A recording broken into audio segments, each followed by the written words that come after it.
Hello, good evening, everyone. I am not able to take the class on YouTube. That is why there is weather issue, यानी कि weather का problem है। Weather यहाँ changes है, जिस वजह से यूट्यूब पर लाइव जा पाना पॉसिबल नहीं है, जिस वजह से आपको रिकॉर्डेड क्लास मिलेगा। ओके, चलिए।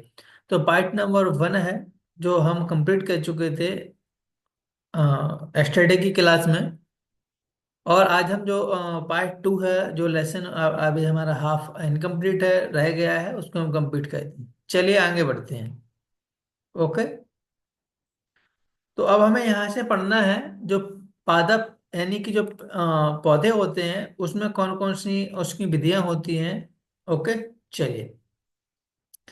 तो हम यहाँ पढ़ते हैं कि जो पादपों में पोषण की अन्य विधियां, यानी कि जो पौधे होते हैं उसमें पोषण की और दूसरी विधियां कौन कौन सी हैं, उसमें पोषण कैसे होता है, हमें क्या समझना है इधर, वो देखते हैं। कुछ पादप यानी कि पौधे ऐसे भी हैं जिनमें क्लोरोफिल नहीं पाया जाता। जिसमें क्लोरोफिल नहीं होता है वे भोजन संश्लेषित नहीं कर सकते, यानी कि वे भोजन अपना नहीं बना सकते हैं। तो वे कैसे जीवित रहते हैं? जो जो भोजन अपना नहीं बना पाते हैं स्वयं, वो कैसे जीवित रहते हैं, तथा वे जो पोषक किस प्रकार प्राप्त करते हैं, यानी जो न्यूट्रिएंट्स हैं वो किस तरह प्राप्त करते हैं। जैसे मनुष्य एवं अन्य प्राणी की तरह, माने मनुष्य और अन्य प्राणियों की तरह एक पादप भी अपने पोषण के लिए, यानी कि अपने भोजन के लिए अन्य पादपों यानी कि और दूसरे पौधों पर, अन्य पादपों द्वारा निर्मित खाद्य पर निर्भर होते हैं। यानी जो दूसरे पेड़ों द्वारा खाद्य यानी जो फूड होता है उस पर निर्भर होते हैं। वे क्या कहलाते हैं? वे विषम पोषी प्रणाली का उपयोग करते हैं। विषम पोषी मतलब हम दूसरों पर निर्भर करते हैं। आप जो चित्र है 1.5 वाला आप देखेंगे, उसको ध्यान से देखिए। क्या आपको एक वृक्ष के तने एवं शाखाओं से लिपटी रस्सी नुमा पीले रंग की संरचनाएं दिखाई देती हैं? ये अमरबेल का पादप है, यानी कि जो अमरबेल होता है उसका एक जो पौधा है। ओके, अमरबेल का पादप है। इसमें क्लोरोफिल नहीं होता है, इसमें क्लोरोफिल नहीं पाया जाता है। ये अपना भोजन उस पादप से प्राप्त करते हैं। ये जो अमरबेल है, जो अपना भोजन है उस यानी उस प्लांट से प्राप्त करते हैं जिस पर आरोहित होते हैं। आरोहित का मतलब जिस पर वो रहते हैं। और जिस पर ये आरोहित होते हैं वह परपोषी कहलाता है। ओके, क्योंकि जो अमरबेल जैसे जो पादप हैं वो परपोषी को अमूल पोषकों से वंचित कर देते हैं, यानी कि जो उनके तत्व होते हैं इनको वो ऑब्जर्व करते रहते हैं, वो उसे वंचित कर देते हैं। अतः इन्हें क्या कहते हैं? हम परजीवी कहते हैं। परपोषी क्या कहते हैं? जिनसे वो भोजन प्राप्त करते हैं। क्या हम एवं अन्य जंतु। ओके, ये आपको एक पेड़ दिख रहा है जिस पेड़ की बात कर रहे थे। ओके, ये आपको अमरबेल ये पेड़ है, और ये इस रस्सी जैसी संरचना दिख रही है, ये अमरबेल का पेड़ है। ओके, चलिए। क्या हम एवं अन्य जंतु भी एक प्रकार के परजीवी हैं? क्या आपको इस पर विचार करना चाहिए? आपने अध्यापक से इस विषय पर पूछे। हाँ, हम भी परपोषी हैं। ओके, हम भी दूसरे से पोषण ग्रहण करते हैं। अब यहाँ पहेली जानना चाहती है, यानी कि जो पहेली है वो जानना चाहती है कि क्या हमारा रक्त, यानी कि जो हमारा ब्लड है, चूसने वाले जो मच्छर होते हैं, मच्छर, खटमल, जू एवं जोंक जैसे जीव भी परजीवी हैं? क्या आपने, बताइए, परजीवी है कि नहीं? हाँ, है परजीवी, क्योंकि वो दूसरे से अपना जो फूड है दूसरे पर निर्भर है, तो परजीवी है ये। चलिए आगे बढ़ते हैं इधर से और देखते हैं। क्या आपने ऐसे पादपों को देखा है अतः उनके विषय में सुना है कि जो जंतुओं का भक्षण करते हैं? ऐसे पेड़े के बारे में, पौधों के बारे में आपने सुना है कि जो जंतु यानी कि जीवों को खाते हैं? या कुछ पादप ऐसे भी हैं जो कीटों को पकड़ते हैं या जो कीटों को पकड़ लेते हैं, अतः उन्हें पचा लेते हैं, यानी कि खा लेते हैं और पचा लेते हैं, डाइजेस्ट कर लेते हैं। ये विस्मयकारी नहीं है। ऐसा कोई नहीं है कि ऐसे नहीं है। ऐसे पौधे हरे एवं अन्य किसी रंग के हो सकते हैं, वो हरे भी हो सकते हैं और अन्य दूसरे रंग के भी हो सकते हैं। आप जो चित्र है 1.6 में देखेंगे, पादप को देखेंगे अभी। ओके, इसकी घड़े यानी कि घट घट के समान दिखाई देने वाली संरचना, जो घड़े के समान दिखाई देने वाली संरचना वास्तव में उसकी पत्ती का रूपांतरण भाग है, यानी कि जो पत्ती है उसका ट्रांसफॉर्म रूप है। पत्ते का शीर्ष भाग घड़े का ढक्कन बनाता है। पत्ते का जो शीर्ष यानी कि अग्र वाला पार्ट होता है वो ढक्कन बनाता है। और घड़े के अंदर अनेक रोम होते हैं। घड़े के अंदर अनेक रोम होते हैं जो नीचे की ओर ढल के रहते हैं, मतलब जो नीचे की ओर रहते हैं, अतः अधोमुखी होते हैं। जब कोई कीट घड़े में प्रवेश करता है, जैसे ही कोई कीड़ा है, जो कीट है घड़े में प्रवेश करता है, तो यह उसके रोमों को क्या कर लेता है, वह रोमों को वह रोमों के सॉरी बीच में फंस जाता है। जैसे ही कीट कोई प्रवेश करता है तो उस रोमों में फंस जाता है, और घड़े में उपस्थित पाचक रस द्वारा, जो पाचक रस होता है उसके द्वारा कीटों का पाचन हो जाता है। तो कीटों का भक्षण करने वाले ऐसे जो पादप होते हैं उन्हें हम कीट भक्षी पादप कहते हैं। ओके। जैसे बीनस फ्लाई ट्रैप, इस ये भी कीट भक्षी पादप है। और संडीव कीट भक्षी पादपों के दो अन्य उदाहरण हैं, बीनस फ्लाई ट्रैप और संडीव कीट भक्षी। इसके बारे में जानकारी प्राप्त कीजिए। अब यहाँ बूझो भ्रमित है, यानी कि जो बूझो है पहेली है वो भ्रमित है कि यदि घटपर्णी हरा होता, ओ- ओके, यदि घटपर्णी हरा होता है और प्रकाश संश्लेषण संपादित करता है तो यह कीटों का भक्षण क्यों करता है। ओके। तो यह संभव है कि इस प्रकार के पादपों को मैदा से वे पोषक नहीं मिल पाते हैं, यानी मैदा से वो तत्व नहीं मिल पाते हैं जिनकी उन्हें आवश्यकता होती है, इसलिए यह कीटों का भक्षण करते हैं। ओके। चलिए आगे बढ़ते हैं। अब नेक्स्ट, मृतजीवी क्या होते हैं, इनके बारे में हमें पढ़ना है। ओके। मृतजीवी क्या कहलाते हैं। आपने देखा मृतजीवी मतलब जो सड़े गली वस्तुओं से जन्म हो जाता है इनका। चलिए, आपने बाजार में छत्रक यानी कि मशरूम बिकते देखे होंगे। आप 1.7 जो चित्र है उसमें देखेंगे। वर्षा के दिनों में वृक्षों की सड़ी गली, टूटी टहनियों अथवा तने या छाल पर छाते के समान संरचनाओं के गुच्छे भी आपने देखे होंगे। आइए देखें कि जीवन यापन हेतु यानी कि अपना जीवन चलाने के लिए इन्हें किस प्रकार के पोषकों की आवश्यकता होती है और वे उन्हें कहाँ से प्राप्त करते हैं। ये आपको दिख रहा है घटपर्णी का पौधा, ये उसका ढक्कन है, यहाँ ये रोम होते हैं, जैसे इसमें कीट आता है फंस जाता है और पाचक रस द्वारा उसका पाचन कर लिया जाता है। अब इधर जो भूजो है वो जानना चाहता है कि ये जीव अपना भोजन किस प्रकार प्राप्त करते हैं। इनमें प्राणियों के समान मुख नहीं होता है, ये हरे पादप के समान भी नहीं होते। इनमें क्लोरोफिल अनुपस्थित होता है, अतः ये प्रकाश संश्लेषण द्वारा भोजन का संश्लेषण नहीं करते हैं, क्योंकि इसमें क्लोरोफिल नहीं होता है, इसलिए प्रकाश संश्लेषण की प्रोसेस नहीं होती और उसमें भोजन नहीं बनता है। ओके। चलिए आगे बढ़ते हैं। तो उन्हें कहाँ से प्राप्त होते हैं, इधर देखिए। ये आप दिख रहा है, छत्रक के पैकेट हैं, ये सड़ी गली वस्तु पर या उगा हुआ छत्रक। ओके। ये पैकेट में है और उगा हुआ यानी कि सड़ी गली वस्तुएं उस पर उग गया है। चलिए आगे बढ़ते हैं और नेक्स्ट हम एक्सपेरिमेंट देखते हैं। ब्रेड या डबल रोटी जिसको बोलते हैं का एक टुकड़ा लेकर इसे जल में भिगो लें। ये ब्रेड का एक टुकड़ा लीजिए, जल में भिगो दीजिए। इसे किसी नम या उष्ण स्थान पर 2-3 दिन के लिए रख दीजिए, नमी वाले स्थान पर, अथवा उस समय तक रखा रहने दीजिए तब तक कि उस पर रोए जैसी संरचना यानी कि जो रेसे जैसी संरचनाएं ना दिखाई देने लगे। ये धब्बे किस रंग के हैं वो देखने के लिए आप किसी जो आवर्धक लेंस होता है अथवा सूक्ष्मदर्शी की सहायता से इनका अवलोकन कीजिए, यानी कि ऑब्जर्व कीजिए। अपने जो एक्सपेरिमेंट है को नोटबुक में, प्रेक्षणों को नोटबुक में लिखिए। बहुत संभव है कि आपको रुई के धागों के समान संरचनाएं दिखाई पड़े। यह जो जीव होता है, ओके, एल्गी यानी कवक या फंजाई कहलाते हैं। जो आपको वो संरचनाएं देखेंगी वो कवक या फंजाई कहलाते हैं। इनकी पोषण प्रणाली और पोषण विधि भिन्न प्रकार की होती है, ओके, अलग होती है।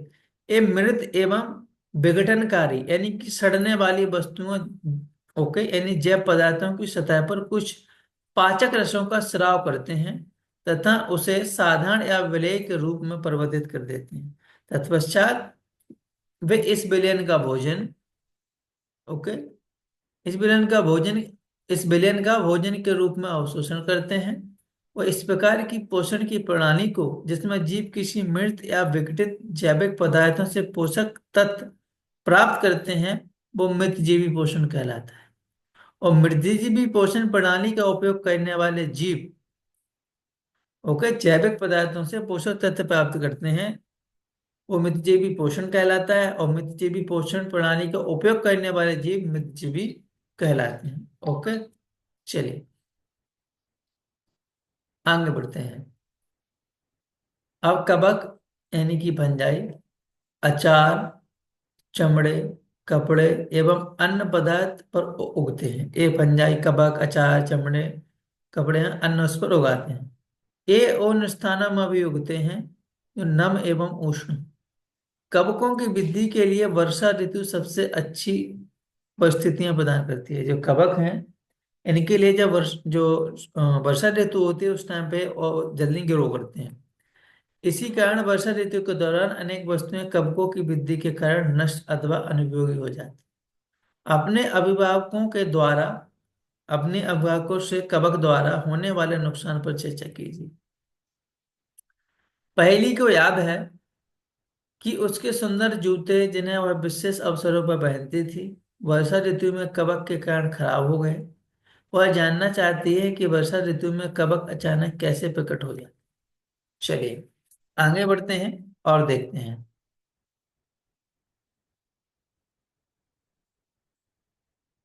सामान्यतः जो कवकों के बीजाणु हैं वो वायु कवकों के जो बीजाणु हैं वायु में उपस्थित होते हैं।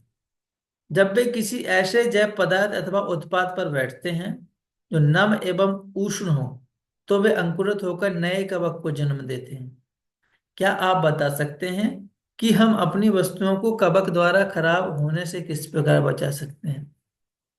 तो बूझो को याद है कि उसके दादा जी ने बताया था कि एक बार उनकी गेहूं की फसल कवक द्वारा नष्ट हो गई थी। वह जानना चाहता है कि क्या कवक रोग का कारण भी होते हैं। ओके, ये आपको ब्रेड दिख रहा है और ब्रेड पर एक आपने भिगो कर रख दिया। ये जो आपको ब्लू कलर का, ओके, ब्राउन ब्राउन कलर का संरचना दिख रही है, ये क्या है? उगी हुई कवक है। चलिए, पहली ने बताया कि ईस्ट या छत्रक, ओके, पहली ने बताया कि ईस्ट या छत्रक जैसे अनेक कवक उपयोगी भी हैं, परंतु कुछ कवक पादपों, जंतुओं एवं मनुष्यों में रोग उत्पन्न करते हैं। कुछ कवकों का उपयोग औषधि के रूप में भी किया जाता है। ओके, चलिए, कुछ जीव होते हैं वो एक दूसरे के साथ रहते हैं तथा अपना आवास एवं पोषक तत्व एक दूसरे के साथ बांटते हैं। ओके, कुछ जीव एक दूसरे के साथ रहते हैं तथा अपना आवास एवं पोषक यानी अपना घर, यानी जहां वो रहते हैं, वो पोषक तत्व एक दूसरे के साथ बांटते हैं। इसे हम क्या कहते हैं? सहजीवी संबंध। ओके, उदाहरण, कुछ कवक वृक्षों की जड़ों में रहते हैं। जो वृक्ष होते हैं वो कवक को पोषण प्रदान करते हैं, और बदले में उन्हें, जो वृक्ष हैं, वो कवक को पोषण प्रदान करते हैं, बदले में उन्हें जल एवं पोषक तत्वों के अवशोषण में सहायता मिलती है। वृक्ष के लिए इस संबंध का विशेष महत्व है। इसके हम एग्जाम्पल के बारे में बात करते हैं। इसका एग्जाम्पल क्या है? लाइकेन। लाइकेन कहे जाने वाले कुछ जीवों को में दो भागीदार होते हैं, जिनमें से एक शैवाल होता है तथा दूसरा कवक होता है। शैवाल में क्लोरोफिल उपस्थित होता है, जबकि कवक में क्लोरोफिल नहीं होता है। कवक शैवाल को रहने का स्थान देता है कवक शैवाल को रहने का स्थान देता है, तो वह जल एवं पोषक तत्व उपलब्ध कराता है तथा बदले में शैवाल प्रकाश संश्लेषण द्वारा संश्लेषित खाद्य कवक को देता है। ओके, चलिए, अब हम देखेंगे कि मृदा में जो पोषकों की पुनः पूर्ति कैसे होती है। जो मृदा है उसमें पोषक तत्वों की पुनः पूर्ति कैसे होती है, उसके बारे में हम इधर चर्चा करेंगे। चलिए, क्या आपने किसानों को अपने खेतों में अथवा माली को बगीचे के लॉन यानी कि जो जगह है एवं गमले में खाद तथा जो उर्वरक है डालते देखा है? हाँ। क्या आप जानते हैं कि इन्हें मृदा में क्यों डालते हैं? आप पढ़ चुके हैं कि पादप मृदा से खनिज पोषक तत्व अवशोषित करते हैं। कि जो पादप हैं मृदा से खनिज पोषक तत्व अवशोषित करते हैं, अतः। ओके, चलिए कम ऑन। अतः मृदा में इनकी मात्रा लगातार कम होती रहती है। उर्वरक एवं खाद में क्या होता है, नाइट्रोजन, पोटेशियम, फास्फोरस जैसे पोषक तत्व होते हैं। पादपों द्वारा लगातार उपयोग किए जाने के कारण, यानी कि प्लांट द्वारा लगातार उपयोग करने के कारण मृदा में उनकी मात्रा धीरे धीरे कम होती जाती है। इसलिए इसलिए मृदा को इन पोषक तत्वों से समृद्ध करने के लिए भूमि में उर्वरक तथा खाद मिलाने की आवश्यकता होती है। यदि हमें पादप के पोषणों की आवश्यकता के बारे में ज्ञान हो तो हम न केवल पादपों को उगा सकते हैं बल्कि उन्हें स्वस्थ भी रख सकते हैं। पादपों को ओके पादपों को प्रोटीन बनाने के लिए सामान्यतः नाइट्रोजन की अधिक आवश्यकता होती है। फसल कटाई के बाद मृदा में नाइट्रोजन की कमी हो जाती है। यद्यपि वायु में नाइट्रोजन गैस प्रचुर मात्रा में है, यानी कि अधिक मात्रा में पाई जाती है। ओके, उपलब्ध है, परंतु पादप इसका उपयोग उस प्रकार करने में असमर्थ है जिस प्रकार से वह प्रेजेंट होती है, उस रूप में यूज करने में एबल नहीं है। जैसे वे कार्बन डाइऑक्साइड का उपयोग करते हैं ओके जैसे वे कार्बन डाइऑक्साइड का उपयोग करते हैं, पौधे नाइट्रोजन को विलेय रूप में ही अवशोषित कर सकते हैं, मतलब अगर वो घुली हुई है तो। कुछ जीवाणु जो राइजोबियम कहलाते हैं, कुछ जीवाणु हैं जो राइजोबियम नाम से जाने जाते हैं, वायुमंडलीय नाइट्रोजन को विलेय पदार्थों में परिवर्तित करते हैं। जो राइजोबियम जीवाणु है वो क्या करते हैं कि जो वायुमंडलीय नाइट्रोजन को क्या है, विलेय पदार्थ में परिवर्तित कर देते हैं, परंतु राइजोबियम अपना भोजन स्वयं नहीं बना सकते। जैसे चना, मटर, मूंग, सेम अथवा अन्य फलीदार पादपों की जड़ों में ये रहते हैं। कौन? Rhizobium virus. ओके, तथा उन्हें नाइट्रोजन की आपूर्ति करते हैं। अधिकतर दालें फलीदार पादपों से प्राप्त होती हैं। इसके बदले पादप राइजोबियम जीवाणु को आवास एवं खाद्य प्रदान करते हैं, अतः उनमें सहजीवी संबंध होता है। इस संबंध का किसानों के लिए विशेष महत्व है। दालों की जो फसलें जो फसलें होती हैं, फसलों के लिए उन्हें मृदा में नाइट्रोजन उर्वरक देने की आवश्यकता नहीं पड़ती है। यही नहीं, दाल की फसल उगाने के बाद असली फसल के लिए भी सामान्यतः उर्वरकों की आवश्यकता नहीं रहती। इस अध्याय में आपने पढ़ा है कि अधिकतर पादप स्वपोषी होते हैं। बहुत कम ही पादप अन्य पोषण प्रणाली अपनाते हैं, जैसे कि परजीवी और मितजीवी। परजीवी एवं मितजीवी दूसरे पादपों से पोषण प्राप्त करते हैं। सभी प्राणी अपने भोजन के लिए पादप एवं अन्य प्राणियों पर निर्भर रहते हैं, अतः उन्हें विषमपोषी के रूप में समूहीकृत किया गया है। क्या हम कह सकते हैं कि कीटभक्षी पौधे आंशिक विषमपोषी हैं? यस। तो यहाँ हमारा जो टॉपिक है वो कंप्लीट हो गया है। आगे देखते हैं। प्रमुख कुछ शब्द हैं वो हमें देखना है। स्वपोषी क्या होते हैं आपको पता है, जो अपना भोजन स्वयं बनाते हैं। ओके। क्लोरोफिल क्या होता है? एक वर्णक होता है जो प्रकाश संश्लेषण की क्रिया में सहायता करता है। विषम पोषी क्या है? ओके, जो दूसरों पर पोषण के लिए निर्भर रहते हैं। परपोषी जो दूसरे पर पूरी तरह से निर्भर रहते हैं, उसी पर रहते हैं और उसी से भोजन प्राप्त करते हैं। कीट भक्षी जो कीड़ों को खाते हैं वो पौधे। पोषक क्या है? परजीवी, प्रकाश संश्लेषण, मृतजीवी, रंध्र, सहजीवी संबंध, कवक। ये सब चीज पढ़ चुके हैं। हमने क्या सीखा इसको देखते हैं। हमने सीखा कि सभी जीवों को खाद्य की आवश्यकता होती है, जिसका उपयोग वे अपनी वृद्धि एवं शरीर के रखरखाव के लिए तथा आवश्यक ऊर्जा प्राप्त करने के लिए करते हैं। दूसरा, हमने सीखा है कि हरे पादप प्रकाश संश्लेषण के द्वारा खाद्य स्वयं संश्लेषित करते हैं। तीसरा, हमने देखा कि हरे जो पादप हैं वो कार्बन डाइऑक्साइड, जल, खनिज जैसे सरल रासायनिक पदार्थों का उपयोग करके खाद्य संश्लेषण करते हैं। चौथा, हमने देखा प्रकाश संश्लेषण के लिए क्लोरोफिल, सूर्य का प्रकाश अनिवार्य रूप से आवश्यक है। फिर हमने देखा कार्बोहाइड्रेट जैसे जटिल रासायनिक पदार्थ प्रकाश संश्लेषण के उत्पाद हैं। Very good. नेक्स्ट, प्रकाश संश्लेषण के प्रक्रिया में क्लोरोफिल की सहायता से पत्तियों द्वारा सौर ऊर्जा का संचयन किया जाता है, ये विषय है। नेक्स्ट, प्रकाश संश्लेषण में ऑक्सीजन उत्पादित होती है। इस ऑक्सीजन का उपयोग सभी जीवों द्वारा उनके उत्तरजीविता के लिए यानी जीने के लिए किया जाता है। नेक्स्ट, कवक अपना पोषण मृत एवं अपघटित जैव पदार्थों से प्राप्त करते हैं, वे मितजीवी कहलाते हैं। अमरबल जैसे पादप परजीवी हैं, वे परपोषी पादप से अपना भोजन प्राप्त करते हैं। नेक्स्ट, कुछ पादप एवं अन्य जीव, सभी जीव अपने पोषण हेतु दूसरे जीवों पर निर्भर होते हैं, अतः विषमपोषी कहलाते हैं। ओके, इसके बाद आपको एक क्वेश्चन आ गए हैं, ओके, जो आप ऑलरेडी पढ़ चुके हैं। अभ्यास, जीवों को खाद्य की आवश्यकता क्यों पड़ती है, ये आपको पता है।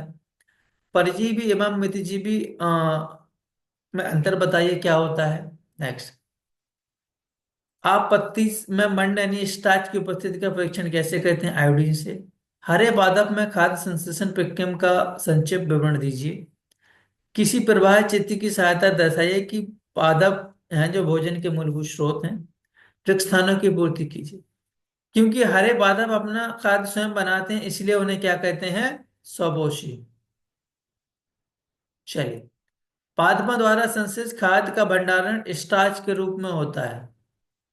प्रकाश संश्लेषण के प्रक्रिया में जिस वर्णक और सौर ऊर्जा संगत की जाती है, प्रकाश संश्लेषण के प्रक्रिया में जिस वर्णक द्वारा और ओके क्लोरोफिल द्वारा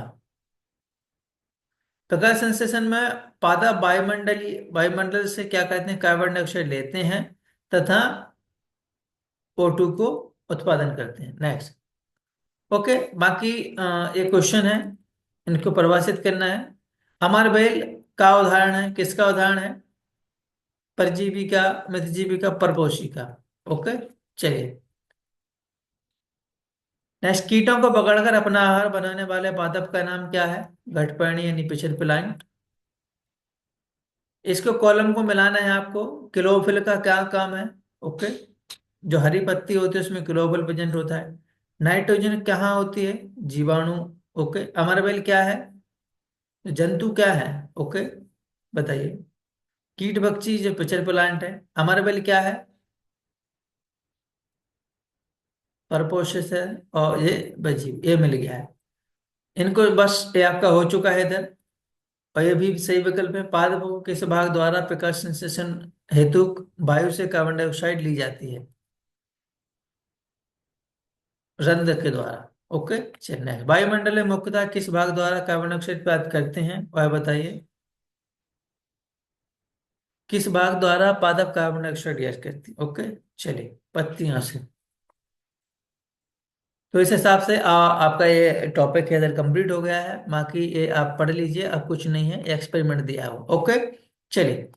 so thank you very much. जो क्लास है आपका रिकॉर्डेड ही क्लास मिलेगा, क्योंकि नेटवर्क का इश्यू है, वेदर चेंज है, इस वजह से यूट्यूब पर क्लास कंटिन्यू कर पाना पॉसिबल नहीं है। ओके, चलिए, तो हम फिर कल ट्राई करेंगे। Okay, good night, take care.